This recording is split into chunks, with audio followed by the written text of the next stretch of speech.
Welcome back, everybody, to this week's episode of The Proctor Effect. The guest on our show this week was Azriel Ratz. He is a phenomenal human being. He has a tremendous amount of energy, but what's so cool about him is the story of how he came from small beginnings, working in nonprofits, as you'll hear, to really becoming, in quotations, the king of Facebook ads. If anybody's interested in marketing and growing their business, this is an episode for you. And if anybody's also interested in just hearing an inspiring story of somebody that has humble beginnings, but really grew to something very, very special. So buckle your seatbelt. I'm beyond pumped for you guys to hear my episode with myself and Azriel Ratz. Enjoy. We are ready to rock and roll. I'm beyond excited for this episode. We're with Azriel Ratz. We've gone back a little bit the past few years. And the fact that we're here today, I just want to start off with a thank you. I know you're a very busy person and you have a lot going on, as people are going to hear throughout this episode. So first of all, thank you for taking the time. Absolutely. Thank you for having me. Awesome. Okay, so let's jump into yourself a little bit. And what's funny, and I mentioned this to you yesterday on the phone call, is that out of all the other podcasts that I've seen you being interviewed on, I've only heard a few minutes about who Azriel Ratz is. Everybody knows you as the king of Facebook ads, right? You've, thank God, have gotten to a level in your career where you have a lot of experience. You've worked with a lot of companies and you've done a lot of, thank God, successful things. But let's give people a little bit of a greater insight into who you are. So take me back. Obviously, we're here. You're very established in your life, but bring me to the early years of your life. Take me through the first, 15, 20 years of your life. Sure. And then we'll go from there. Yeah, absolutely. So I grew up in Woodmere, New York, and I'm the third of four kids. So my entire family all went to Hafter from kindergarten through, high school. I think my father got a bill. It was like, he added up like $950,000 to send the four kids to Hafter. It's a little crazy. But because all my siblings went there, so it wasn't like a thought I was going to go or not go to Hafter. It was like, obviously, the whole family went to Hafter. But I really did not fit into Hafter. I'm just not the sort of kid that belongs in Hafter. And so it was rough. It did not go well for me in high school. I davened vasiken. I'm not sure if that, okay. You prayed with the sunrise. I prayed with the sunrise from 10th grade, which is all bonkers. And I would hang out in the college admissions office and just with the teachers. That's what I did because I had no friends, basically. And then I got through high school, and through most of high school, I wanted to be an architect. And so I literally established an architecture club in school, and I was studying AutoCAD for all those who know anything about architecture. And I had won in 10th grade some big math prize of some sort. And everyone's like, so what are you doing with math? I'm like, I want to be an architect. And they're like, there's no math in architecture. I'm like, I don't care. I want to be an architect. It doesn't matter to me that you want. And so a teacher came to me and was like, it would be a big waste for you to, get a degree in architecture. If you're so good at math, you should become an engineer. So I was like, okay, sure. What's that? She's like, well, it's like architecture, but with math. I was like, well, I love those two things. So that sounds great. So I was like, okay. So just in 12th grade, I was like, okay, I'm gonna be an engineer now. Because that's what they told me I should be. So I ended up going for the year to Torres Shraga. Gap year program in Israel. We both attended. Yes. And, after the year, I very much wanted to go back second year. My mother did not want me to go back second year. She was very, very against it. So I came back after that year and attended a semester at City College of New York in Harlem. And I showed up on the first day to buy my books. And so when you take college classes, you don't start off with engineering. You start off I took music and public speaking. But I was just like, what are they going to teach me in engineering? So I walked to the engineering section and I pull out Civil Engineering 101, and I open the book, and every page after page is just types of screws, the thickness of the screw, the size of the screw. And I'm just like, am I going to spend 4 years of my life learning about screws? This is crazy. And I'm just like, I'm out of here.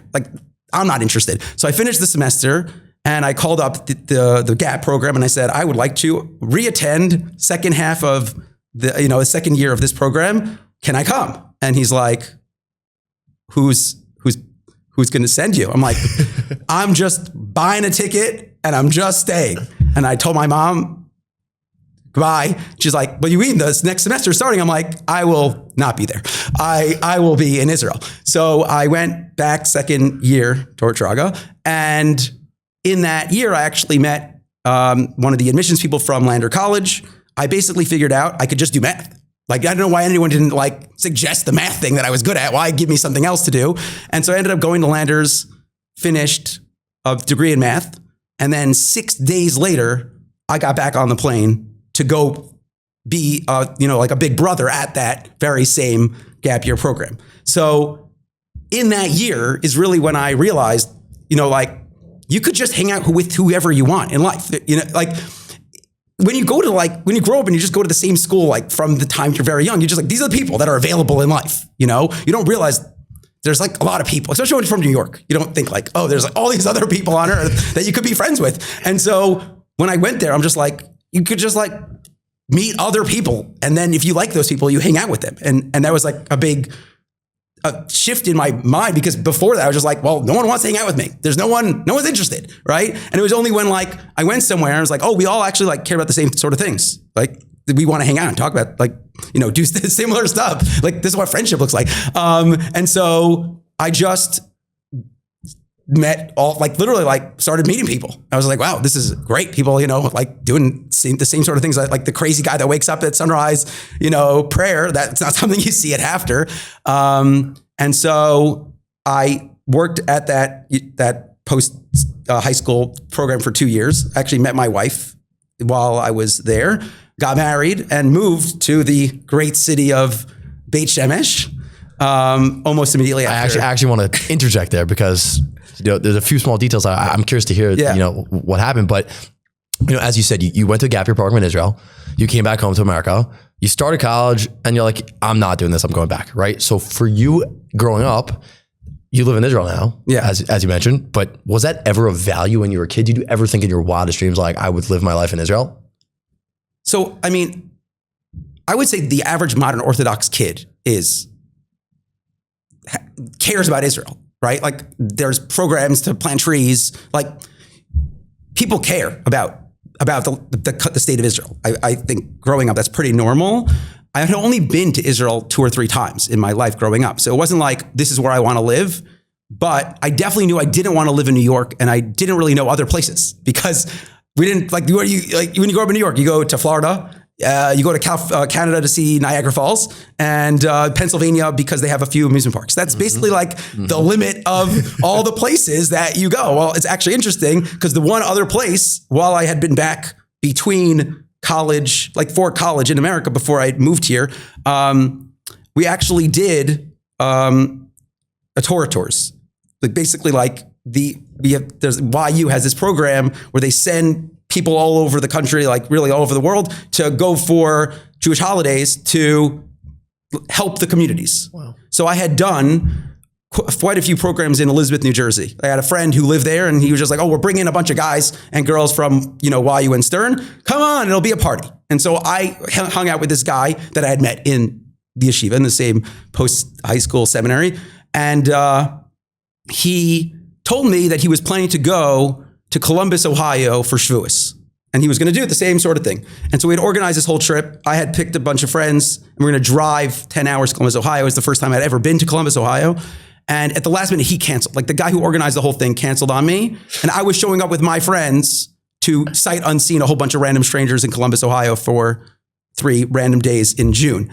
And while I was there, I met someone who was also moving to Israel the same time I was. And he was actually the person who got me my first job in Israel. Like I had worked in the seminary. He basically came to me and said, hey, I need someone a couple hours a day. Can you post on Facebook? I'm like, who posts on Facebook? But like who's doing that? And he's just like, me. I need to reach people. Can you post on Facebook for me and Pinterest and Twitter and whatever? And that was really my first job in social media, was because I had gone to some other place. And I was like, wow, Columbus, Ohio, great place. Lots of friendly people. Gotcha. So you're saying that, so that experience that you never would have probably done if you didn't have that experience, connect you with your, intro to working Facebook. So now that we covered that part, let's fast forward, right? So you said you met your wife in Israel. Yeah. You came here. And then in the beginning of that, I think you were probably young 20s or so at that time. Correct. So you're a newbie. You've never worked in, Facebook ads. You've never really had any professional experience in any industry. So take me through the intro days to where did you start working in the beginning? Like, what were those experiences like? And obviously like your first job into Facebook, like you're a lot more developed now. So how did that process, come about? So I had started working at this nonprofit that I had met this guy, and it was early 2012, like February 2012. And my job was, he was writing content. I got to post it. We had an email. We had an iPhone, like an iPhone app, Facebook, Pinterest, Twitter. There was no Instagram. There was no Snapchat. It was just well before any of these other platforms existed. And my job was copy paste from a Google spreadsheet into all these platforms every day. And that's what I did for the first 5-6 months. Copy paste from, and then just like posting stuff. And then I realized, not knowing at the time, that Facebook and all these places, they have analytics tools. And so I'm a math guy. I like data. Let's like jump in there and see what's going on. And so I came to my boss. I'm like, when we post this time during the day, it does better. When we post these sort of things, they do better. And he's just like, great, let's just do that. And so I didn't even know there was such a thing back then called like social media optimism, what year marketing was this at in? What year 2012, middle 2012.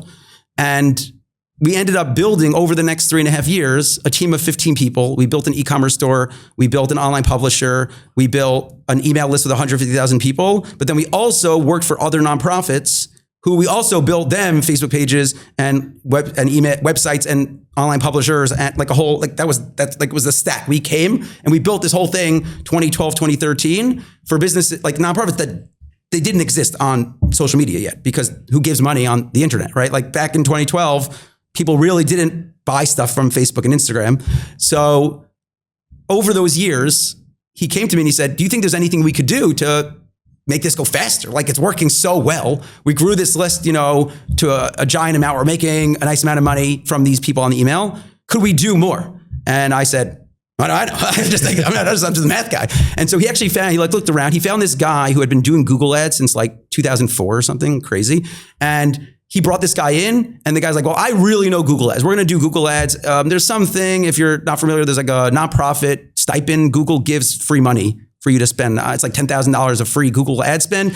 And so he's like, I kind of got the Google stuff covered, but I don't really know the Facebook stuff because it's brand new. So we'll just like learn it together. So me and this guy kind of like did some testing on Facebook and Google. And over the year, we basically figured out that you couldn't get a direct donation from Facebook, but you can collect emails. And then with our email list, we'll get people to donate and buy stuff and come to our other people. And so over the next 3 years, we grew 150,000 email subscribers directly from paid Facebook ads. And it cost us about 22 cents, something like that per email. Wow. And when we look back each year, we saw that those people we collected in 2012, 13, 14 made $1.25 every year. So it's been now over 10 years. He probably has made something like $12, $15 from those people that he paid back in 2012, 13, 20 cents.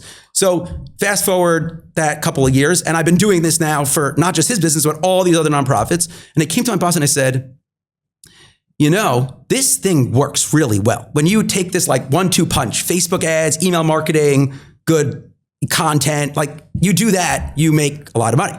We should just offer this to like actual businesses, right? Like, we don't know what we're doing. We're a bunch of like people living in Israel. We don't know what we're doing. Let's go to like real big businesses, offer this solution. And he's like, no one would want that. Who would want that? Like, he was like so shocked, like, who would want to be on Facebook ads? Like, the only reason he was doing it was because his whole business was from Facebook ads. But what business would then want to like venture and have to build this whole part of their? So we like went back and forth, and in the end, I'm just like, I'm going to do this on my own. So 2015, I quit that job. Started July 1st, 2015. And he was 100% right. I literally went knocking on doors. They go, I got these Facebook ads. It's amazing. I made all this money. Like, these people, like 20-cent emails. And they're like, Facebook with like the cat pictures? Like, what are you talking about? Like, what are you talking about? And so I literally like went to people for months and months telling them, these are the results. Like, I'm not making this up. Like, these are actual numbers. We made real money from this. And they're just like, no, who's going to do that? And I was just so confident. Like, it wasn't like crazy person that thought this would work. This was actual data that I saw that it was good, that it worked. And so I just stuck with it. And then it happened to be around the same time I found a show called Ask Gary V. There's a very, very famous man on the internet named Gary Vaynerchuk. Late 2014, he wasn't as famous as he is now. He still had done like Wine Library, so he was known in like the wine space, but he wasn't a well-known guy. I stumbled on him at like Ask Gary V4 or something like that. And what was crazy was this was still during the time I was working at that job. And me and my boss would argue about what we should do. And when I would come up with an idea, he would say, that's dumb. I'm the boss. We're going to do my way.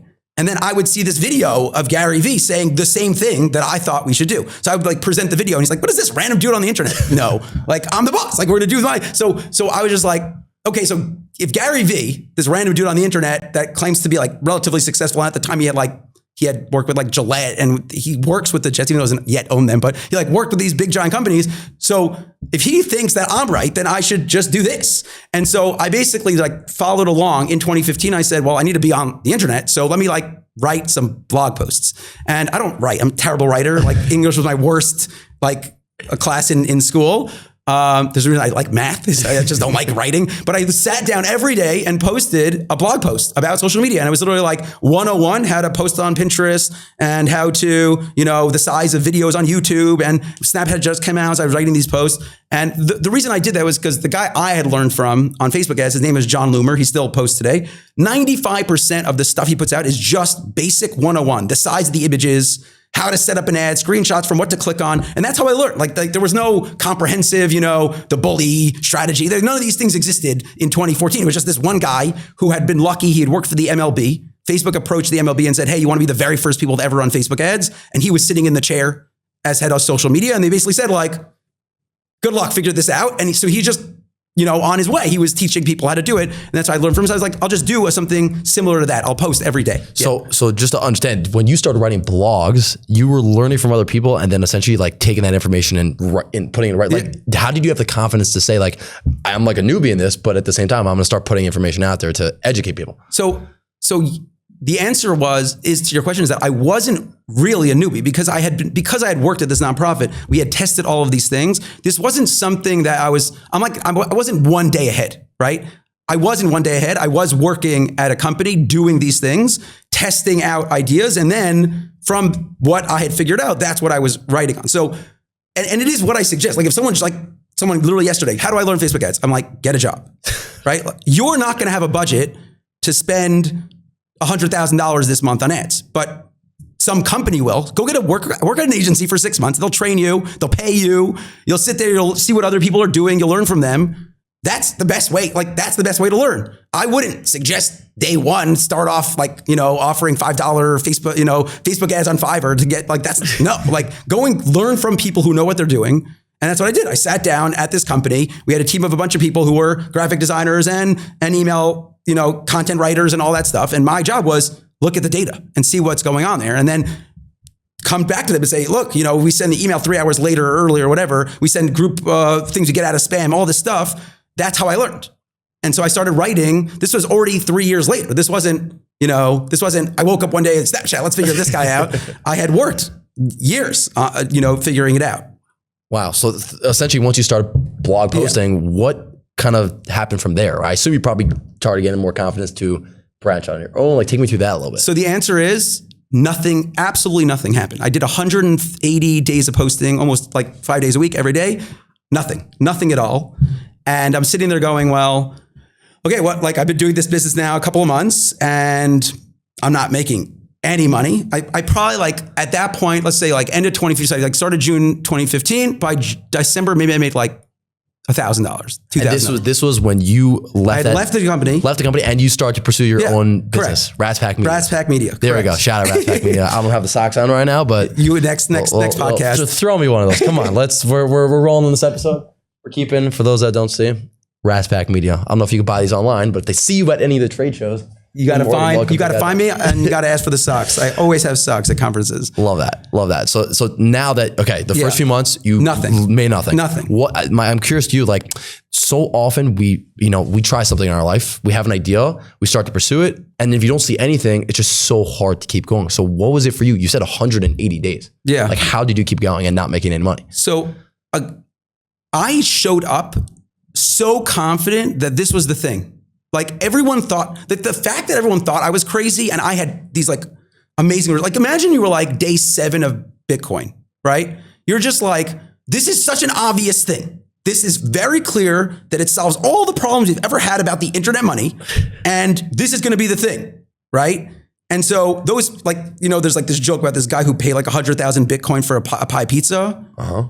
because he was so early. Bitcoin was 0.001 cents or whatever, but it was only because of that guy that Bitcoin really like started gaining momentum. So the same thing, like I had seen what Facebook ads could do. If I had just like read an article or saw a video about someone else doing it, I would have been like, okay, whatever, this doesn't work, go get a job. And it's actually what happened, right? I had tried to do this for 6 months. I told my wife, like, give me 6 months. My wife wasn't working. My wife was a full-time student at the time. And I had a kid already. He was born October 2014. So he was actually almost a year old. And so I had no money coming in. My wife was a student. And I was just like, let's just see if I could make this work. And so 6 months in, I'm talking to a friend who actually lives here in Beit Shemesh. And I said, like, this is not going anywhere. Like, it's not going anywhere. I posted at that point on 100 blog posts or something. He said, who happens to be, there's a marketing agency down my street. They're hiring. Why don't you go for a job interview? So I show up to the job interview and I don't want a job. I want my own business. But we had a great chat and I basically said, like, I was working at this last company. I was making this amount of money. I worked there for 3 years. I figured I should get paid this salary. Her response was, I could give you 20% less what you got at your last job. Does that work for you? And I'm just like, I mean, right now that's more than nothing, but I've already put 6 months into this. Like, I'm trying to make this happen. I'm so sure this works. And like, I'm not a junior, like what's it called? Junior ad buyer. That's like the job title that was being offered. And I'm just like, I'm not that. Like, I'm definitely an advanced. I've been doing this for years already. I'm not showing up. And she's like, listen, my phone's open. You call me up anytime. The job's available to you. And I'm just like, but how could I take that job? Like, I'm not going to make less money doing this than I was making, learning it. I'm going to work like as an expert coming in and not doing it. So I decided not to take the job. And I kept trying to make this thing happen that was not happening.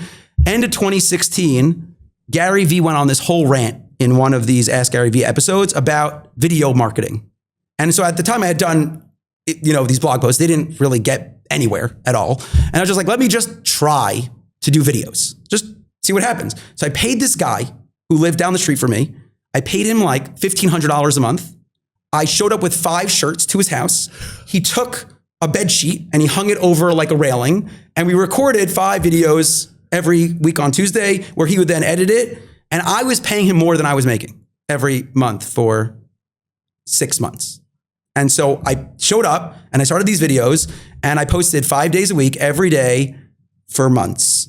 And I started getting messages like, oh, like this looks really interesting. What's this Facebook thing? It was still not really taking off. Fast forward to February of 2016, that company that I almost took that job at lost their biggest client, had to fire half their staff. So I would literally now be in that moment back to square one, having to restart everything. But now I've already done the 180 blog posts. I've already, whatever. And I told my wife, like, just give me 6 more months. Like, let me figure it out. 6 more months. Okay. I flew out to a conference, Social Media Marketing World in San Diego. And it happens to be, I have a friend who was doing their Google ads. And he mentioned to them that someone who does SEO might be coming. And so I showed up and I'm just like, I don't know anyone here. Okay. This is an event with 5,000 people. I don't know a single soul at this place, but I got to make this business work. I just spent all this money to fly out to a place I'd never been. I'd never been west of the Mississippi River, excluding that one time I went to Columbus, Ohio. And I got to meet random strangers. And so I'm like, oh, that's the guy who runs the event. I'm just going to go up to Mike Stelzner. I'm like, hey, Mike, Azriel Ratz. I'm friends with this guy. And he's like, you're friends with that guy? You got to meet this, got to come with me. And I'm just like, what's happening right now? And he pulls me over to meet this woman who's the head she's the head for the whole site. She's basically in charge of everyone who's going to publish articles on the site. And he wanted her to meet because he thought I was the SEO guy. He thought you were someone else. He thought I was a different guy. He thought I was a different guy because this guy said, oh, my friend might be coming who does SEO. And I introduced him like, I'm friends with this guy. And he thought I was the other guy. And so I ended up sitting down with Lisa, who's head editor for Social Media Marketing World. And she's just like, you're not the SEO guy. And I'm like, I'm not the SEO guy, but I'm the best Facebook ad guy. Like, I'm the best Facebook ad guy. She's like, and this was at a time when you were not the best Facebook ad guy. I mean, again, no one really ran Facebook ads in 2014, 15. So against nobody, I was a pretty strong competitor. But I'm like, I'm really good at this. I have, nonprofits. I made all this money for these people. And she's just like, I don't know any Facebook ads guys. Like, I don't even know a Facebook ad. Like, what's that? And so we ended up just schmoozing for like 3 hours at this conference. She's like, we're writing an article on the thing. The next day she brought me back to Mike. And she's like, Mike, do you know who this guy is? He's like, yeah, he's the SEO guy. He's like, no, he's not the SEO guy. It's not him. It's a different guy. He's like, who's this guy? And he's like, oh my gosh, she's so good at Facebook ads. It's unbelievable. Like all this stuff. He's like, next year you're coming, you're speaking here. And I'm just like, what? He's like, you meet this other guy. Okay. So now this guy, he's like very tall guy, Tyler Anderson, lives in San Diego. And Tyler's like, you're a Facebook guy? I'm like, listen, I have all these videos on my website. And I was like, didn't think of anything. Like posted these videos no one watched. And I'm just talking with him. The next day he's like, my wife found your Facebook page. She stayed up all night. She's just been watching your videos. He's like, I got an event in June. I'll fly you in to San Diego. Come and speak to my 500 people. And I'm like, yep, here I come. And so the conference is 3 full days. At the end of the day, I'm standing on the escalator going, I think it was like Erev Shabbos. I'm like, I got to get out of here because I got to go somewhere for Shabbos. I had to leave early and I'm standing there with Tyler. And I'm just like, remember you mentioned yesterday about that you're going to fly me in June? He's like, I guess. Okay, we're going to make this happen. And he's just like, yeah, here, just take this, email this person. Like he wasn't actually serious, it sounded like, but he's just like, email this person. So literally like in the taxi ride to wherever I was going for Shabbos, I messaged and the person's like, okay, let's make it happen. Book the tickets now. Okay. Wow. I ended up back like 3 months later, back in June, on stage in front of 500 people. Okay. Mike, who the same guy from the first conference, he was also speaking there and he's like, who are you? Never met you before. And I'm just like, Mike, we hung out for like 3 whole days. It wasn't that long ago. We just met. And he's just like, well, I guess you should speak for my thing, right? I'm like, we literally had this conversation already. Like, I don't know what's happening. And so he's like, okay, email Lisa. She'll make it happen. She'll like get this whole thing figured out. Okay. So now this was the first time I ever spoke in front of like, subs, like there's like a small like co-working space in Beit Shemesh, like just like 30 people there. Uh-huh. Okay. That was the only place I'd ever spoken before about social media. And now I'm going up in front of 500 people. Okay. So the person directly before me was Pat Flynn. I don't know if you know who that is, but he's kind of a big deal. And he was a really, really big deal in 2015, 16. And now he's like one of the biggest Pokemon influencers on YouTube, like with millions and millions of followers. My kid watches his videos. I've known him for a decade and I'm standing in the back room with Pat Flynn and I'm about to be introduced to go speak and I'm like freaking out. I'm like, what am I supposed to do? And Pat goes, what do you mean? You're Azriel Ratz. You're like the best Facebook ad guy in the world. And I'm like, you're Pat Flynn. You're Pat Flynn. You don't know my name? What is happening? He's like, what are you talking about? Of course I know your name. You're Azriel Ratz. You're like the best. And so I don't know if he was lying. I have no idea if he was lying or not. But I was just like, if Pat Flynn thinks I'm really good at this, then I must be really great. Like, so I got up on stage and I gave a whole speech. And then they had a guy speak right after me who had been doing Facebook ads at a scale like 100 times bigger than me. And he got up to speak right after, like literally like directly back to back my thing. And so the idea was I would give my perspective and then he would give his perspective and then we'd have a debate after the speech. And we did it. Like it's all like blank to me now, but it happened. I definitely got on stage. I have pictures to prove that this thing existed. And at the end of the conference, like at the end of the speeches, everyone's talking. And there was a couple of people who I had met at the first conference in March. I was like, he made no sense, right? The other guy had we didn't understand anything he was saying.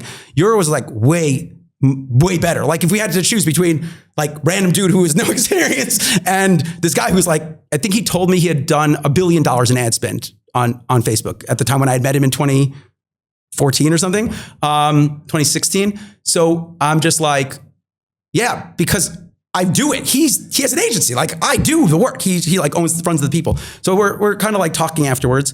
And the guy says, I really like your approach. Like most of the people that we work with, they're marketing guys, they're math guys. So like they make good creative and they write posts, but like no one comes from that math thing. I really like that perspective. And so he's like, how much do you charge per hour? And I gave him a number. I think at the time it's like $100. And back then I was like, $100 an hour. That's crazy. Then he was going to pay me $100 an hour. And he's like, are you serious? I'm like, yeah. He's like, see this guy? I hired him 6 months ago. He's $250. This guy 8 months ago, he's $750. I'm $2,000 an hour. I will buy every one of your hours forever. And I'm just like, what? He's like, $100. It's free, right? Like your expertise is way better than most people. For $100 an hour, I could buy 10,000 hours. I would buy 10,000 hours worth of your time right now.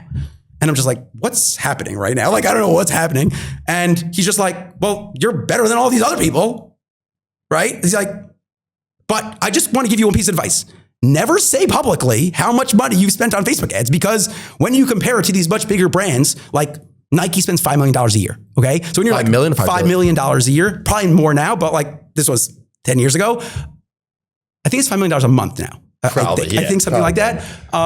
He's like, don't say it out loud, because in comparison, you're not going to be able to compete with a bunch of nonprofits. So that was like an eye-opening experience. That was like, wait, I'm good at this. People who are also good at this know that I'm good at this, and I'm undercharging by a substantial amount of money. Okay. So now it's 2017 and I still really didn't get any clients, but luckily, finally, people started catching on that Facebook ads worked. So I started getting all these business coaches that wanted to run Facebook ads. And the reason it fits so well with them is because even today, most business coaches on Facebook, they basically will friend someone who they think is a prospective client, start schmoozing with them, and then pitch them their $3,000, $5,000 product, and then they'll get on a sales call, and that's essentially how they'll make most of their money.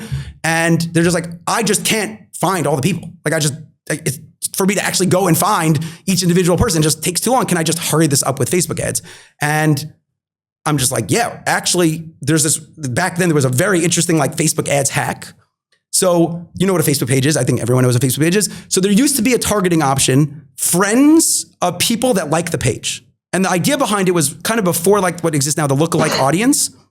It was people that if you like a page, your friends would probably also like the page. So Facebook had a targeting that allows me to target the friends of those people. But what if I'm the only like on the page? That means that I'm targeting all my friends.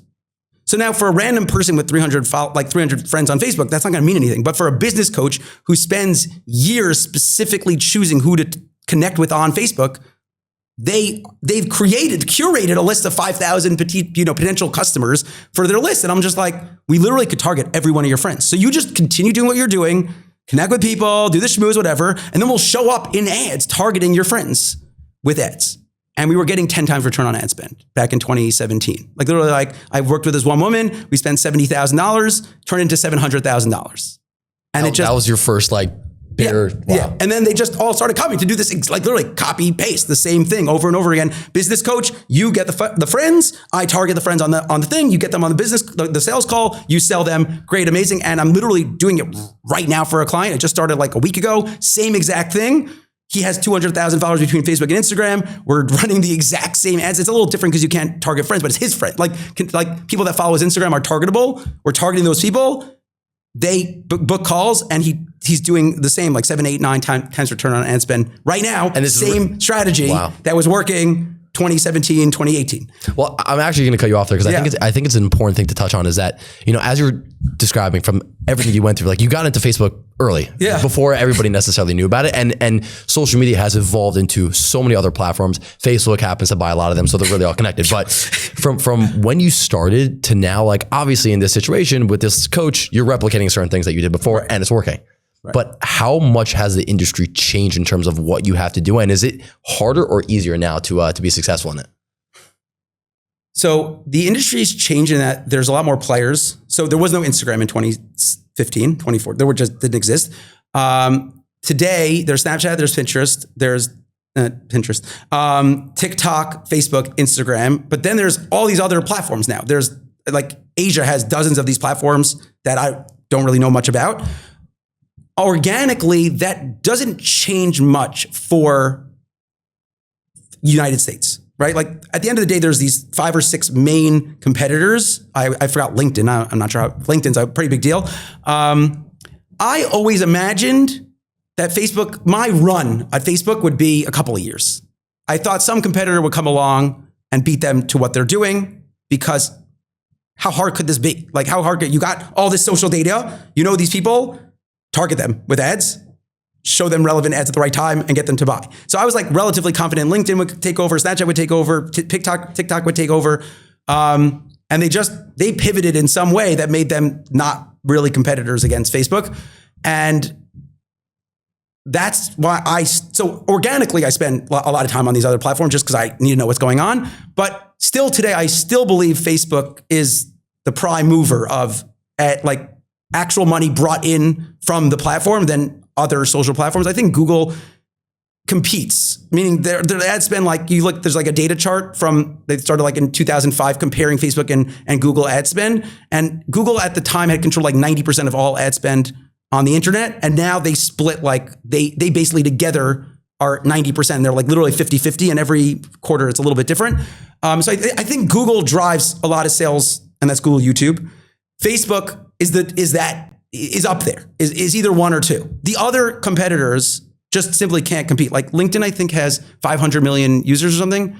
Facebook has 3.3 billion users, right? Like it's not a comparison to try to compete these two platforms together. They control more people that are buyers. Like TikTok has a lot of people. They're all 13-year-old girls, right? Like, it's just like, what are you selling to a 13-year-old? Like, you can't, and like on Facebook, you can't even target a 13-year-old girl. It's not even possible. So TikTok just doesn't have the same buying power that it has. Now you ask the question of, is it harder than it was before? The answer is, there's a lot more resources now than existed when I started. But Facebook, it's actually funny. Years and years ago, my boss had made a comment. He said, the thing about Facebook ads is that they make it feel so easy. Anyone thinks they could do it. Like back then, there was the boost post button. There still is a boost post. You like click 2 buttons, you're spending money. So you're just like, wow, this is real easy. And then you look at it and you go, it didn't work. So I did all the right things and it didn't work. Facebook ads don't work. Like that's the average person. Since then, Facebook has made it considerably more complicated to run ads. And now people are like, okay, this is complicated, which is helpful because it shows that you can't just show up and try to click some buttons and hope it'll get the same results. But because everyone and their mom has a Facebook ads course available, you feel like you could just watch a course or a TikTok video or a YouTube tutorial and know enough information to run an ad. So I think, like, in comparison to the complicatedness, the complexity versus available like content, we're essentially in the same place. Like, even though it looks harder, you could learn it simply because there are resources available. And to the point where Facebook has a thing called the Facebook Blueprint, and it's like a 10-hour course they made themselves from the engineers who explain exactly how how the site is built. It gives a pretty good like 101 understanding of how Facebook ads works. And so if you're like really looking, I have no idea what's going on, that's a free place to start. And they even do there's like you pay like $300 to take a test. You go to like some testing center somewhere, and they will verify and give you like a little stamp to put on your website. I've only ever met one person that did it, but such a thing exists. Like you can get certified from Facebook that you're like Blueprint certified. So the answer is, I don't think it's that hard to get into this industry. I just think it's hard to do a good job, and it's because agencies today aren't built to get you to learn a good job. Essentially, the basic like agency structure, which I am not, the basic agency structure is, the boss was really great like a bunch of years ago at ads, and then he couldn't handle all the work, so he hired like 2 or 3 guys or girls or whatever, and they started doing the work, and then he like took a step back to manage those people. And then those people were like, well, I don't want to stick around anymore, so they left. And he's like, well, now I got to train new people, right? So now he's got to train the new people. And so he kind of like was still like dipping his toe back into ads, kind of learn. And then he's like, well, how do I make the next group of people not leave? Got to keep them as managers. So he puts them up as managers, and then they're training people. Then you got to basically like repeat this pattern. They become the managers of the managers, and then you have the like ad buyers. So once the ad buyer has spent $10 million in ads, which at a big agency can happen in 5 months, like literally, like you'll get that experience. They're just like, why am I still here? Like, what's keeping me at this agency if I know everything, which they really don't, but that's fine. The answer is becoming a manager and getting a bigger salary. So when you extrapolate that over 10 years, you have an agency owner who hasn't touched an ad account in a decade, a whole bunch of managers that ran ads for 7 months, 5 years ago. And then you actually have the people managing who are basically just said like, we got a new client, they have $1 million of ad spend, go. And they're just like, with what? Right? And so that's the average agency model. And so when you finally get good at doing Facebook ads, you become a manager and teach the next person. And then you wait, the next time you see an ad account is 6 months when something goes wrong. And then you're just like, it looks all different now, right? It doesn't, because Facebook's changed. And so the average agency isn't built to train super high quality Facebook ad buyers because it's not worth it. Just train the next person so that this person can get a raise, become manager, and that the next person will have 6 to 8 months experience. Yeah. And no, it's a good point because I think for people to realize sometimes is like if you're making a certain industry like your specialty, you gotta always stay up to date with what's going on. As you said, you spend a lot of organic time on all different platforms because that's your job. You gotta know what's going on. And to go back to kind of yourself a little bit, one of the things you said before I asked you that question was that the real launching point of your career was when you got that client, helped them take 7 to 10 times return, and then it really kept going from there. So like, I know now, obviously, thank God, you've worked with many, many different companies. I think the number I saw, correct me if I'm wrong online, you've helped these companies generate over 250 million in revenue. I think I'm closer to 300 million. That is okay. So we gotta figure out how you got there. So take me from that first client that really like helped you shoot your career to how you essentially got in the door with all these big companies. So I had worked with a bunch of these business coaches, and then I started working in a bunch of different industries because in my mind, it wasn't industry specific that worked. It was the platform worked, right? So I started working with all these businesses. And what I found to be interesting at the time was that people started to pick their niche. So like they work just with business coaches. They only work with business coaches. They only work with lawyers or dentists. I met a guy in 2018, a story that we'll move into in a second. He had an agency of 6 people.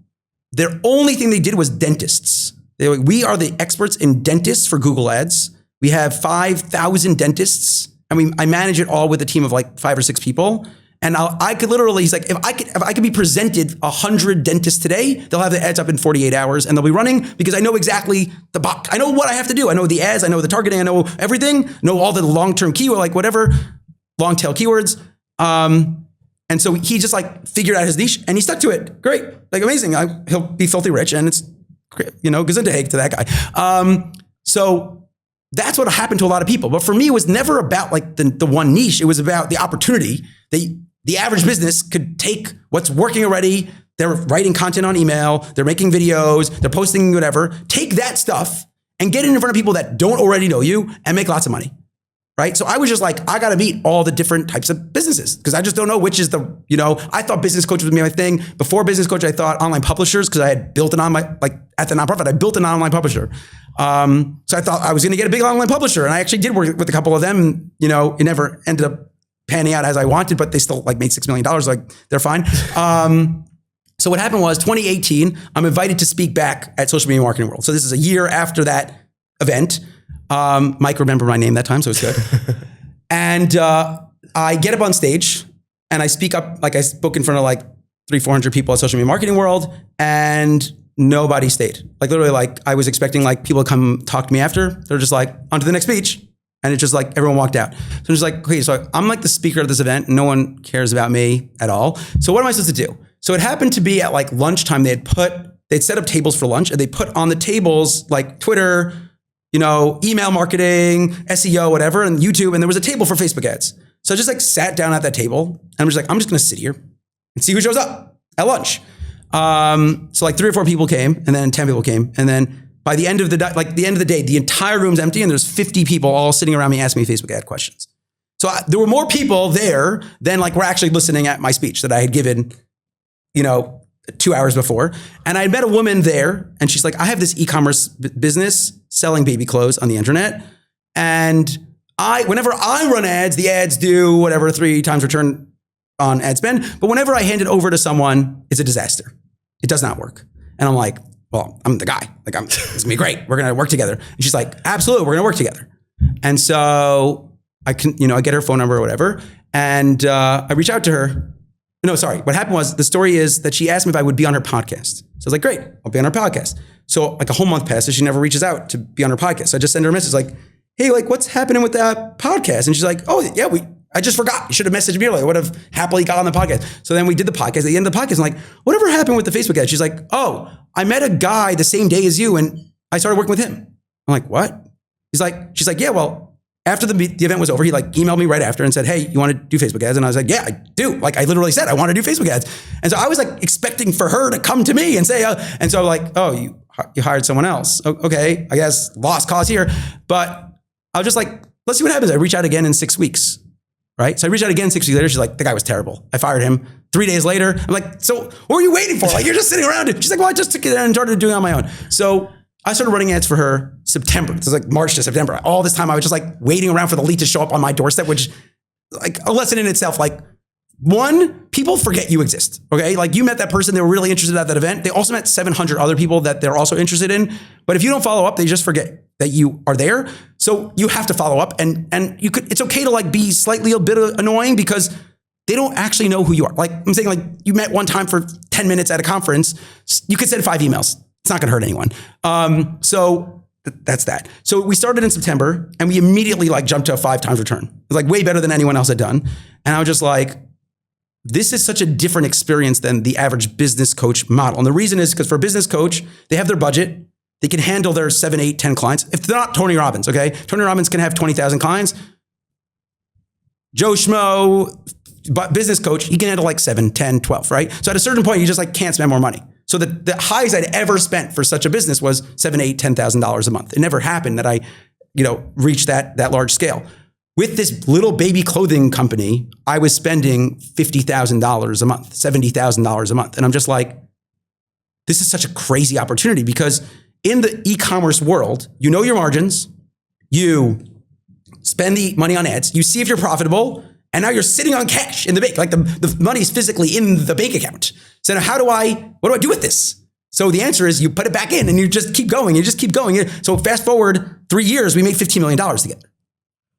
Work, and I'm just like, this is what was I doing before? Well, I was an idiot before. And so I actually tell people the story that in 2015, I believed if I got like 5 clients, I'd make $10,000 a month. Whoa, $10,000 a month, I'm like looking at it like, that would be crazy, $10,000 a month. So I'm like, fast forward 3 years, I look at my business, I'm like, what an idiot I was. If I would have changed like these small little things, I would have done $25,000. What an idiot. Let me change that. So fast forward 3 years, I'm making 25. I'm looking at my business going, what an idiot I am. If I would have done this, I got to make $50,000 a month. Like literally like every 3 years, I'm looking at him like, I was like, like fishing in the wrong pond.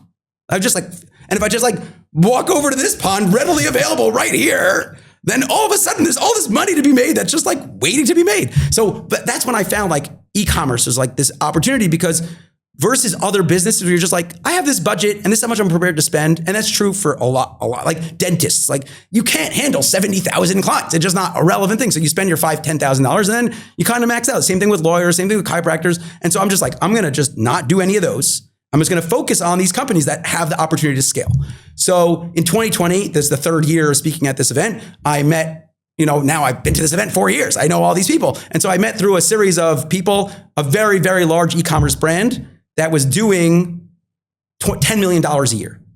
And they had a history where they had done 20, 50, like they had done much larger numbers and they were freaking out. And they're just like, we need someone to solve this issue. And they had been passed along because back then, no one wanted e-commerce brands because they were like, I do lawyers, I do dentists, I do. And so I'm just like, is everyone an idiot? Like, I don't understand. This is such an opportunity. I looked at their ad account. I'm just like, they could spend $100,000. Nothing would stop them from spending this amount of money. So I actually had known the guy who was running their ads before, and I emailed him like, what's going on with this company? And he basically explained that he had worked with 6 other companies. They all had scaled to their $100,000 a month. This company was just not budging on ad spend. They're like, oh, we have to spend, this is what we do. And he was just like, I'm not interested in working with these people. They're not scaling. So he dumped them and they were freaking out. They're like, what are we gonna do? It's 2020. We need to do this Facebook ads thing. Everyone's doing Facebook ads, 2020. And so I just showed up and I was just like, do you hate money? They're like, what are you talking about? And I'm like, I'm just trying to understand this. You put money into the system. You have product to sell, right? Like things are sitting in your warehouse. And they're like, yeah. I'm like, so do you not want to sell them? And they're like, well, of course we want to sell them. I'm like, so why are you only spending $5,000 a month? And they're like, because that's what the budget was. And I'm like, but you take $1. At the time, I think they were making like $17 or something per dollar, which is like crazy. They only were spending $5,000. So they're taking $1, they're making $17, $18. And now they sold the product. And now they just still have more product and they still have more money. So I'm like, what are you doing with that money? They're just like, nothing. So I'm like, okay, here's what I want you to do. I want you to tell me a number. If we can hit that target return, as long as we stay over that number, you'll continue spending on ads. And they're like, yeah, if you hit 10 times, crazy, 10 times return. You could scale it 10, as much as you want to spend, 10 times return.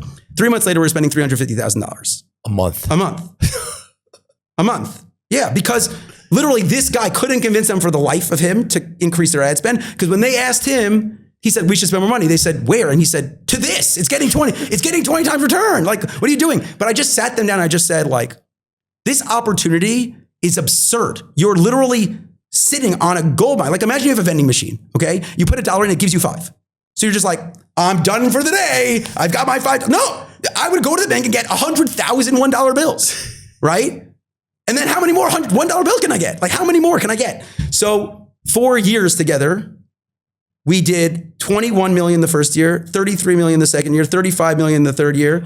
And then the fourth year, we like stopped in August, we would have done about $40 million. So together about $125 million, of which 90% of that was directly correlated to link clicks from ads. They must love you. Yeah, I made them very, very rich. But what it meant was like, this is like, what am I doing with all this other stuff? Like, we run ads for all the other people and they're like trying to figure these things out. Meanwhile, there's just such a clear path to, you got a product, people like the product, you take a picture of it, you show it to them, they click on it, they buy it, you make money, right? And just like rinse and repeat, rinse and repeat, rinse and repeat. And I've done this now for like 30, 40 brands at that scale. Like not quite as big as that business that was spending. I think at the peak, the biggest month we did was $650,000 in ad spend in 1 month. So never quite at that size, but there are businesses that I'm working with that are spending $100,000, $50,000, $80,000 a month doing, you don't see 10 times return anymore, but 3, 5, 7 times return on ad spend, and you just rinse and repeat, make more content. And so I met this guy back in July. He was just a normal dude living in Detroit, like a regular dude. This July. And so we had met through like a series of online connections, of which I never met any of them in person, like ironically. And he had for years wanted to sell stuff on the internet. And so he had tried shirts, he had tried bags, he had tried, nothing really caught on. And in July, he had posted beanies, literally just like hats that you wear in the winter on the internet in July. And he woke up from TikTok with $1,000. Like TikTok shop had sent him $1,000 in the bank. And he's like, what? It's like, this is a normal dude. Like a normal dude working a 9 to 5. And he just like woke up to $1,000. The next day, $1,000. The next day, $1,000. So he like calls up his friend. He's like, what's going on here? Like, what do I got to do here? He's like, talk to my guy. Talk to my guy. And so we started running ads like the last week of July or something. November, we did $85,000 in ads, in revenue from ads. And then he did another 30, organically. December, he did $100,000 from ads and another 30, 40 organically. January, we did $145,000 in revenue from ads and another $30,000. So he's done just in the last 3 months, from a business that did not exist 9 months ago, he's done like $450,000 in revenue, of which 90%, 70% comes almost directly from ads. And it's just him and his wife. He quit his full-time job and it's just him and his wife, and they're packing hundreds of orders. Like there's a video of like her just like putting hoodies in like beanies in a bag. And it's like, that's the power of online advertising. You find a thing that people want. They see you. And that's why I love fashion so much. Like I've done dresses and handbags and shoes and like hats and jersey jackets and whatever, because if you like that thing, you stop, you look at it. You want to like, and then you want to like make sure the quality is good. You want to see that the page has like done up like 7 people following it. So you want to know that it's like a reputable brand. But if you like the product, you're going to stop and you're going to click like that. It's really that simple. I'd say it's simple, but that simple of just getting in front of the right people and then making sure that the back end works well. So I had to work with him over the last couple of months to make sure they're buying the most that we can get them to buy on the same thing. We're optimizing for conversions. We're tweaking the audiences. He's making more content every day, which is why he had to leave his job. Like he literally did not have time because he literally told me he's moving. He's moving out of town because his ads are doing so well that the people around town are going, hey, can I get some money? And he's like, so what we're going to do is I'm going to move to some place and we're going to exclude a mile from my house so that no one knows where I live. Exclude a mile of ads, you mean? Exclude a mile of ads targeting from his house so that no one comes over to him to ask for money on the streets. Because like literally like went from a nobody, nothing to making, I think he could do $2 million this year. If we play our cards right, he'd do $2 million this year just because everything aligned properly and he like changed his life forever. Like it's just crazy.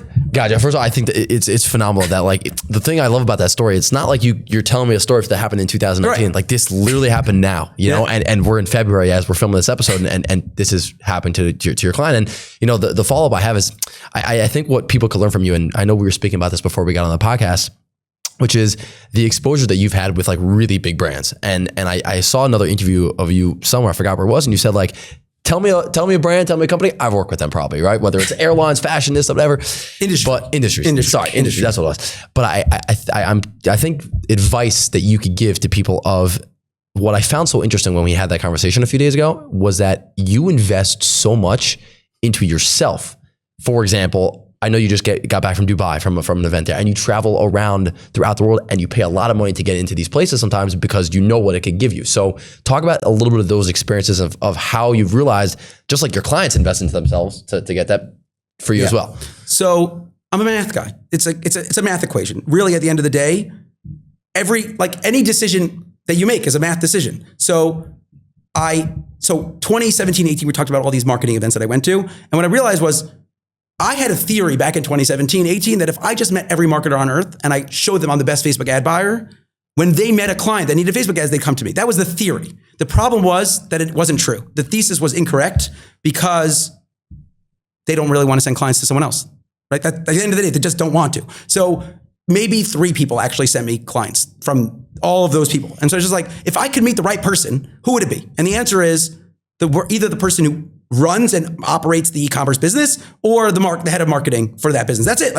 Those are the 2 people that I could meet. So how am I going to meet them? So I'm like, can I post videos? Can I target them on Facebook? Can I target them? The answer is no. None of these things are going to work. So I literally I've tried physical mail. I spent $10,000 on physical mail. I've spent, on anything you could imagine, I've spent money on it just to see if I can get in. The only goal is talk to people that fit this category of a business that's large enough that I can work with, that has an e-commerce store that's selling the products that are relevant. And in 2023, I heard about e-commerce events, something I hadn't even know existed. I didn't even know such a thing existed. And I was like, so if there was a potential opportunity where I could physically stand in a room where there were 40 people that were e-commerce business owners, what could I potentially make from that? Being in that room. And the answer was $150,000, $200,000, $300,000. That was the potential opportunity was, if I physically stood in a room with these people, not all of them would want to work with me. Not all of them would be relevant. Maybe they're too big. Maybe they're too small, whatever. If I could know that I'm showing up to a room with 50 people, I could make $100,000. So now you just say, what am I willing to spend to make $100,000? That's the only question that needs to be answered. What can I spend? So the answer is $25,000. It might be worth it just to make $200,000. It might be, right? And so I go to these events. Abu Dhabi, little correction, Dubai is slightly outside. That's okay, all good.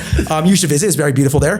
Abu Dhabi, I was there 3 days. I did not sleep. I literally woke up at 7 a.m. to daven. Went to the event 9 o'clock. Finished the event at 6 o'clock. Worked till midnight because there's no one else. It's just me running the ads. I got to show up to do the job. Up again, 7 a.m., same thing the next day. I was at the event till 9 o'clock at night. Same thing again, day 3. I walked out of that event having met 22 businesses. That was the 22 businesses that are e-commerce, that are the right sort of business, that makes sense for me, fashion, all that stuff. Whether any of them pan out or not wasn't the question. The goal was meet people. And that was the best I think that's the best I've ever done, relevant. I talked to a lot of people. There have been events I spoke to 300-400 people, but I've never walked out with 22 I met the head of commerce from Louis Vuitton. Now, again, I'm not going to work with Louis Vuitton. It's just maybe, but I don't think it's going to happen. But over the years, I met the VP of marketing at Pepsi and Coke and Nebraska Furniture Mart, which is owned by Warren Buffett's company, which is also a crazy story you should look into. These are billion-dollar brands, multi-billion-dollar brands. And I've met the head of marketing from those businesses. So to me, that's the checkbox. I go to events. The only goal is meet them. Why? Because you never know if they are in need or not in need, if they're too big, they're too small. I can't control that. All I could do is show up and, I say, shake hands and kiss babies, right? That's the line. You just got to show up. And so those conferences do not want you there. This conference is for the e-commerce owner. The only way in is to be a sponsor. You're just not welcome. They don't want you there. And so to be welcome, you got to fork over a bunch of money. And so that's the ticket to admission is a bunch of money, because then you're welcome literally with open arms from the conference. Please come, do whatever you want. So I had this whole conversation with the head of the event I was just at. They were one of the booths gave out free ice cream. And it was just, so every time I pass, there's a line of 20 people all getting ice cream. And I'm like, how much is it for the ice cream? They're like, you're not getting the ice cream. I'm like, why not? It's because the team that did it this year did so well already from the event that they've already booked the next 2 years of ice cream because they don't want anyone else. I'm like, if I paid for the ice cream, I would just stand at the ice cream booth all day. Everyone's waiting there to get ice cream. And I would just be like, just meet the person. So they said every person that gets ice cream, they scan their badge, they get their, and that company got their phone number and their email. Can you imagine like how many people? So to me, a bunch of phone numbers and emails isn't relevant. But if I could stand on the line for 7 hours and just schmooze with those people, like I'm like, it was $15,000. Anyone interested in knowing the cost? And I'm like, don't be my competitor. I'm buying the ice cream at the next event. But for $15,000 to meet like 200 people, you don't have to walk anywhere, and they're stuck there waiting for ice cream, right? There's nowhere else to go. They're just waiting there for the ice cream. And so you just think like, what investment is worthwhile? And you just figure out, and it can be money, it can be time, it could be, so it happens to be I like to make New Year's resolutions. So I made a New Year's resolution to learn Hebrew. I've been here for a lot of years. I've been living in Israel since 2011. My Hebrew is atrocious. I live in Beit Shemesh. I don't really talk much Hebrew. I don't work in Hebrew. My wife, she teaches in Hebrew. She works in Hebrew. Her phone calls are all in Hebrew. She went to school here, like in university here in Hebrew. I never really learned Hebrew. So I just I want to learn Hebrew. So I downloaded Duolingo on my phone. And I just make sure to spend at least, 5-6 minutes every day. And it's only been February 5th today of the recording. I think I started the last day of December. So it's been 35 days or something. My Hebrew is like exponentially better from that. So it doesn't have to be money. Like it really doesn't have to be money, time. I decided I wanted to work out. I found 45 minutes every single day to work out. And then I'm like, I want to read. So when am I going to find time to read? So I literally read. I bought a Kindle and I stand with my Kindle. I sit with my Kindle on my exercise bike and I read. I've read like 400 books on my Kindle while biking, like on an exercise bike in my attic.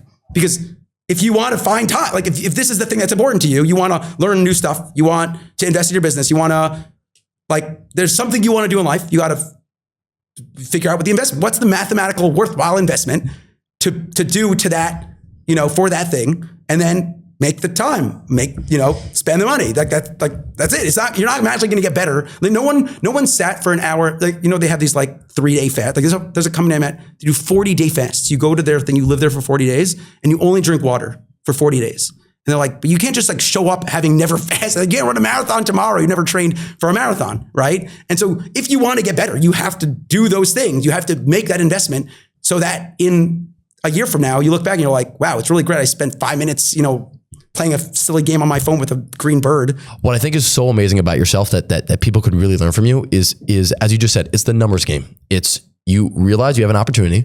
If you have an opportunity to get in a room and you have $100,000 you could potentially make, what are you going to spend? Even if you spend $95,000 to make the 100, it's going to be worth it, right? And all the advice and all the things that you've said in this episode have been practical. And I think that for people to look at you and your story of you really started from nowhere. But what the amazing thing is that you were humble from the beginning. You learned from other people. It's not like you started and said, I'm going to get out, I'm going to do this all on my own. You said, work with an agency. And that was your advice you gave in the beginning of the episode. And I just think your whole story is really phenomenal and just inspiring for a lot of people, including myself. And as we're ending this episode, I want to end off with a final question to you. And this question's, the answer to this question could be anything related to what we discussed today or just whatever you want. For whoever's listening to this episode, no matter where they're at in life, if you had one message that was take this message and keep it with you in your pocket for the rest of your life, what would that be? So I'll start the question by saying that I've had a similar question asked to me before, which was, what do I regret not doing? And so people always ask me, what do I regret not doing? And I look back at my life and I go, how do I know? Meaning, if I wouldn't have done that thing, how can I know if it was good or not, right?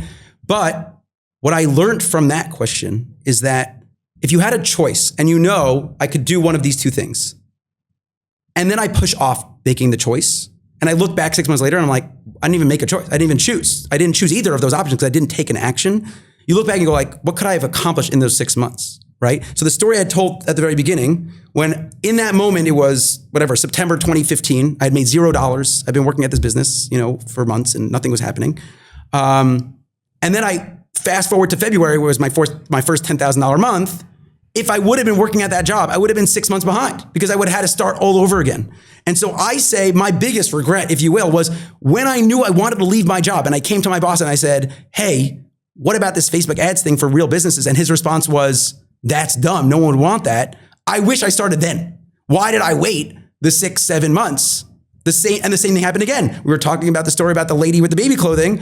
Why did I wait 6 months to actually write to her hey, I could really help your business. We can make a bunch of money together. I just waited. I just actively decided to do nothing. Like the people think like, if I just procrastinate long enough, then the choice is that nothing will happen. And so if you could choose to do one thing, I would just say, just start. Like you don't know where you're going to end up. I never thought that I'd be looking 10 years later. I told my wife we'd have 5 to 7 good years of this Facebook ad stuff. And then LinkedIn would come and then Pinterest, Snapchat didn't exist and TikTok didn't exist. All these platforms. I said, I have 5 good years and then I'll get a job. Okay. So at least I tried. And I quite literally had nothing. Luckily we had some wedding money. That's essentially what we lived on those couple of months. I had no outside support. I had a kid that was under a year old. I had a wife that was full-time in college that she works now in a job. We live in a socialized medicine country. They don't pay very well for nurses. They're just like not a high salary. She's not making, high tech, salaries, 100,000 shekel, whatever. But I just chose to just try with nothing. And I think that that's really like, you're in a place, you just want to know what would happen. Do it. Just try it. And worst case, go back to doing nothing. Like literally you would be in the same place anyways. Just give yourself, I would say 10 to 12 months of just trying and seeing what happens, because you never know where your life could end up after that. That was phenomenal advice. And honestly, a great plug for Nike, the famous slogan of just like, just do it. You great got book. Of Phil Knight. Yeah, that's what it was. Wow. First of all, also the fact that you finished 400 books while you're working out. Now I look at myself and I say, wow, like I really have to find time to work out during my day and also educate myself like that. And that was really phenomenal advice. So just as I start off with a thank you, you're thank God, as people can see from this episode, very busy and you have a lot going on. So thank you so much for joining me. Absolutely. And stay tuned for some subscriber content. If you want to see more, subscribe to our channel. If somebody's interested for their business or anything that could possibly take advantage of the power of social media, what would your advice be? Okay. So let's just say you've never run any Facebook ads before, which in 2026 is a little crazy to say, like you haven't even tried something. What you essentially want to do is look at how people are already buying from you. You have a process of someone, like we actually spoke about this earlier. The business coach has the model where the person messages them on Facebook and they have a conversation, they move them to a sales call. How do I take what's happening organically and then scale that with it? So that's essentially the question I want to answer. So in the e-commerce space, is what you do a lot. We also kind of hinted to this, which is you got a product people want, you want to get in front of those people, you want them to come and you want them to buy. So now I'm looking for levers to pull. Okay. So day one, I'm turning on ads. The things I'm doing with ads, like just straight up step one is, I'm taking your already best performing content that you've posted for the last 5 years. You have, these 15 relevant posts that exist that did very well. That went viral, whatever that means for you. I want to take those posts because that's the stuff that worked organically. So I'm going to take that piece of content and I'm going to get it in front of the relevant people. So the relevant people, I mean, the people that already know you, your website visitors, your email subscribers, SMS, social followers, engagers, video views, all those people that are targetable on Facebook and Instagram. Can I just talk to those people, right? They almost bought from me. They've been to my website, but they didn't buy. Can I just get them to come back and buy? Then there's the lookalike audience, which is all the people like these people. So Facebook has this tool where you hand them a list, let's just say 10,000 email subscribers. They go, oh, we know these people, and here's 1 million people just like them. And so you could target that much larger group of people. So I'm showing up to Facebook ads day one, and I'm saying, I know the content that worked, and I know the product that I sold. And now I want to find the people that are relevant. So I create like this stack of in Facebook ads, there's 3 sections. The campaign, which is the objective. You tell them what you want. Link click, a video view, a message, app install, a purchase, stuff like that. That's step 1. Step 2 is the ad set. That's where the audience and the placement is getting placed. So you're saying like, I want a purchase. I want it to be in front of my emails and I want it to be on Instagram stories only, right? That's why they have it on this ad set level. And then the ad itself is the creative. It's the landing page, the text, the video, the image, the carousel, all that stuff. So that's like when you physically come to the platform, you have to set those things up. So I want a stack of ad sets. I want the warm, I want the lookalike, I want the broad, I want this interest and behavior. So to explain a tiny bit of interest and behaviors, Facebook has spent a lot of time learning every single tiny thing about you. It's a little crazy when you actually learn like just exactly what Facebook does. They don't listen to your microphone, and I joke because they don't need to, because they've already implanted the message in your brain long before they had to secretly listen to your microphone. But what they do is there's a thing called the Facebook Pixel. It's basically like a line of code that almost every major website has on their website. Okay, when you go to that website, Nike, you name a website, Hootsuite, like you name a website, it probably has a Facebook Pixel, excluding Google because they don't like Facebook, but. You go to that website, Facebook now knows user X went to that website. You read an article in the New York Times, they know the name of the article that you read They know which articles from which websites you read, what you're interested in, all that stuff. So they're creating what they call a social graph. And now they've mapped out users. So now I'm coming to Facebook and I go, I have a bucket. What's my bucket? So I met this woman one time. She wanted to sell jewelry for women that like to surf. Okay, so that's my bucket. I have a bucket. I want women who surf that like jewelry, period, end of story. I literally come to Facebook and go, hey, can I target women between the age of 18 and 35 that are interested in this and also interested in this? Here's my bucket. And now I've created, what I call them interest buckets, because you don't know which list of interests is going to work. So you imagine you're trying to target an entrepreneur, right? So is it the podcasts to listen to? Is it the SaaS businesses that they subscribe to? Is it the news articles they read? Is it the famous books that so they end up with a bunch of, you'll end up with let's say 3 to 7 interest buckets. So now you have your stack on your ad set. That's your warm, your lookalike, your broad, and these stack of interests. So now what I've created on day one is anyone I could potentially think would want to buy my thing. I don't know who wants to buy, but I've targeted all the relevant people for my thing. And then I'm showing them those 10 to 15 best performing creatives, telling that person about the thing I want them to buy. Okay. So that's the initial structure. You're just literally one campaign, let's call it 5 to 7 ad sets. And each of those 5 to 7 ad sets has those 10 or so creatives. Now I'm just letting it run. I'm just giving Facebook some money. Let's call it $150 a day just to start and build up my data. Now, what do I want? What I love about Facebook is they give me all this data. What are they telling me? They're telling me the number of people I reached, the number of times the number of total impressions, where they saw the ad, who the ages are, where the person is physically located, like by state, where they're located, male or female, age, they'll break down their age from, every 10 years, it'd be 20 to 30, 30 to 40, whatever. It's actually like by 5. So like 35, 44, whatever. And then they're giving me the number of clicks to my website, the number of purchases, the number of add to carts, every single thing, every data point on my website. So now I'm like, imagine a large Google spreadsheet, like Excel. You're looking at a large Excel spreadsheet and you're just columns of numbers, okay? What I'm looking for is anomalies. What is different here than others? Is there a placement that's more expensive? Is there an age demographic that's less expensive? Is there something? So when you're just like seeing all the data, it's too much. I look at 3 numbers.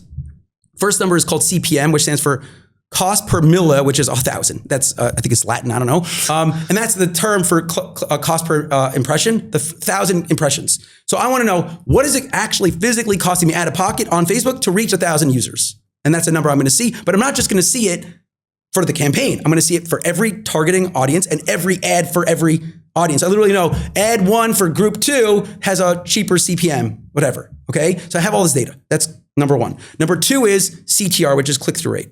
So I know in general, if you're an e-commerce store, you're targeting the right sort of people that are going to buy, you should sit above a 1% click-through rate. It means for every 100 impressions, 1 person will click on the ad. That's average. So if you have a 7, you're like looking at a great ad. If you have a 0.3, you have a bad ad. You need to fix it, right? So those are the first 2 numbers. And then there's an equation that gives you CPC, cost per click. That is just the equation of, if I'm paying this much per impression and I get this many people to click the CTR, I get a cost per click. That already, those 3 data points basically tells me I can send a random stranger on the internet to my website for some cost. And that cost can be a penny to $10. Like it could be any of these prices. I would like, as an e-commerce brand, to sit under $1, because we're going to then do the second half. So now we spent 5, 6, 7, 8 days. You've gotten those basic data points down. And now the second half of the work is I got them to my website, right? Now, as of today, humans are the ones that buy stuff on the internet. Maybe in some future, robots will buy stuff. But as of today, you could reach 1,000 people, and day 1 and 7 will buy. And on day 2, with the same 1,000 people, well, a different group of 1,000 people, 12 will buy, and another one, 14 will buy. So because they're humans, they're not always going to react the same way. Like, obviously, I would love every single morning to wake up to $1,000 in my bank account, but that's just not how it works. Some days will be 300, some days will be 700, some days will be 2,000. You just don't know. And so I never want to look at one day of data. I want a block of 7, 8, 10, 12 days, right? As you get more, as you've run ads for a long time, I could do like 4 to 5 days. But really, when you're just starting out, you need to look at windows of 7 to 10 days. So once you started collecting enough traffic to your website, now the question is the next 2 levers, right? So now I'm driving all the traffic to my website. And to me, there's only 2 questions at this point. One is, what's the conversion rate to purchase? And 2 is, how much are they actually spending when they come to my site? So the reason for those two levers is because if I could dramatically increase conversion rate and I can dramatically increase average order value, I can spend forever. Like literally you imagine, you're spending $1 to get a click. For every 100 clicks, 5 people buy. So you spent $100 for 5 buyers, and the average person spends $100. Okay, you spent $100, you got your 5, you turn your $500, your 5 clicks into $500, you have a 5 times return on ad spend, okay? If I could get $100 every time and I can convert at 5% and I spend $1, I make 5 times return on ad spend forever after, right? But what if my conversion rate's only at a 0.5? Then what do I have to do on the site to improve? So now it's the second job of Facebook ad buyers, which is totally not at all on Facebook. It's what is happening? What is the journey, the user, it's called a funnel. What is the funnel this user is going through that they are experiencing your business for the very first time? They never heard of you. They have no idea who you are. What do you have to show them to build the trust necessary to move from link click to cart to checkout to purchase? And Facebook collects every single one of those data points. You can literally see where's the person falling off. And then you go to your own website and do it. You go through it because you go like, why are they all dropping out the cart? What's happening at cart? What's the experience in the cart in that moment that they are having that they're leaving? And so you'll find out sometimes like they're charging $50 for shipping. Why? It's really heavy. So okay, what you're gonna do is you're gonna add money. You're gonna move money from the shipping cost and move it to the actual product cost. So now a person's not coming to the checkout to find out it's an extra $50 that they weren't expecting. That's one tweak. Another tweak was we have a client that has to charge VATs, and like they sell internationally. You sell to like these random countries. We know what VAT is, but America does not at all know what VATs are. You sell to Estonia and they have like a 22% VAT on the product.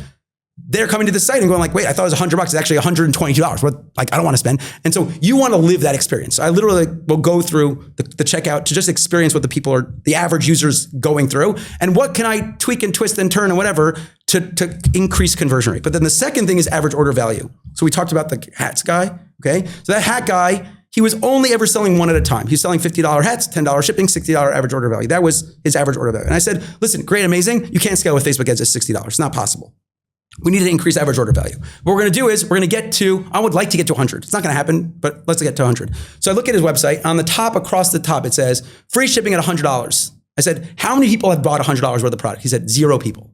So I said, why does this offer exist? What is the purpose of this very large real estate on your website, both on mobile and on desktop, that says free shipping at 100 if 0 people ever in history have actually spent $100 on the free shipping? And he said, I don't know. I just know people. They give free shipping at $100. Like, whatever. So I said to him, the average cart right now is $60. Let's make it $65. So they're going to come to the cart, they're going to add the product to cart, and it's going to say, for $5 more, I could get free shipping. So now you're looking at your cart, you're going, I'm paying $60. If I get something else on this site, I'll be free shipping. I feel like a pretty big idiot if I don't buy another thing. Okay. He then also increased his price from 50 to 55. So now the compound of the extra little bit of people that will buy to get the free shipping and the extra cost in the last 5 months, we've gone from $60 to $80 average order value, which is a much more doable, like again, I would rather have 100, but it's a much more doable conversion, average order value. So these are essentially the 5 metrics I'm looking at everywhere from how much it's costing to reach that initial person, how do I get that person to my page, and how do I get them to go from no idea who I am. Do they need a review, a frequently asked questions? Do they need a special offer in that moment? Do they need a retargeting? Maybe they're not going to buy the first time. I sell $700 handbags. You're not buying on the first time you ever heard of the brand. It's not happening. So we have to be there to target them again, to bring them back to the site, to have them buy the second time. And so this is what you're looking at. If I know my costs all along the way, and I know which things I could tweak, and I know exactly the issue, because I'm looking at all the, like you literally have 50 ads running right now, and you're literally looking, this ad is costing less than all the rest for impression. This one's converting at higher. This one's having a higher average order value. And now you just move everything around so that each thing is doing what you want. You're sending to, like a small example, the difference between sending, and then we have to end. The difference between sending someone to a product page and a collection page. So you would think, a normal person would think, the closer to the destination I'm sending the person, the better off for me. If I send them straight to the product, they're going to go and they're going to buy, they're going to click and they're going to buy. Great. The other option is I send them to a collection page where they see 50 products. So in the typical users, like the typical marketer's mind, I just send them straight to where they belong and they're going to buy.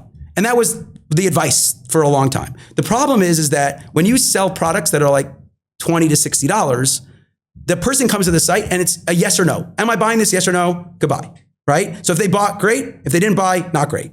If the person comes to the collection page, they are now a browser. They're now going to look through all the different products. So you imagine when I ran ads for that baby clothing brand, it was rompers and dresses and hats and shoes and socks and shirts and pants and all that stuff. So you're like coming for the image of that cute kid in the romper, but then once you're there, like, oh, I'll take a look at their dresses. I'll take a look at, and so they're scrolling and browsing. Now all of a sudden their cart's gonna be 3, 4, 8, 10 products.